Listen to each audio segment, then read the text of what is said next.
اعوذ باللہ من الشیطان الرجیم، بسم اللہ الرحمن الرحیم۔ لیلۃ القدر کی فضیلت۔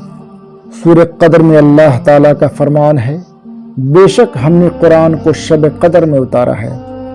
آپ کو معلوم ہے کہ شب قدر کیا ہے؟ شب قدر 1000 مہینے سے افضل ہے۔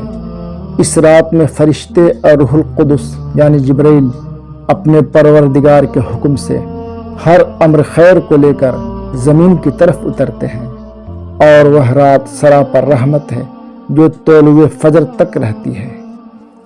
رسول اکرم صلی اللہ علیہ وسلم نے فرمایا، جس نے لیلۃ القدر میں ایمان کے ساتھ ثواب کی نیت سے قیام کیا، اس کے گزشتہ تمام گناہ معاف کر دیے جاتے ہیں۔ حضرت عائشہ رضی اللہ تعالی عنہا سے روایت ہے کہ رسول اکرم صلی اللہ علیہ وسلم نے فرمایا، رمضان کے آخری عشرے کی طاق راتوں میں لیلۃ القدر کو تلاش کرو۔ طاق رات یعنی 21، 23، 25، 27 اور 29 کی رات۔ خلاصہ کلام۔ نمبر 1، لیل بولتے ہیں رات کو، جسے ہم لوگ اردو میں شب قدر بولتے ہیں۔ نمبر 2، اسی لیلۃ القدر میں لوح محفوظ سے آسمان دنیا پر مکمل قرآن نازل ہوا۔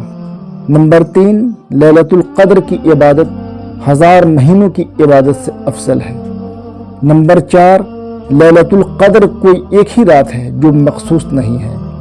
نمبر 5، لیلۃ القدر آخری عشرہ میں طاق راتوں میں سے کوئی ایک رات ہے، یعنی 21، 23، 25، 27 اور 29 کی رات۔ اس رات کی عبادت سے پچھلے تمام گناہ معاف کر دیے جاتے ہیں۔ نمبر 7، اس راتوں میں رات بھر عبادت کرنے کی کوشش کرنی چاہیے۔ وآخر دعوانا الحمدللہ رب العالمین۔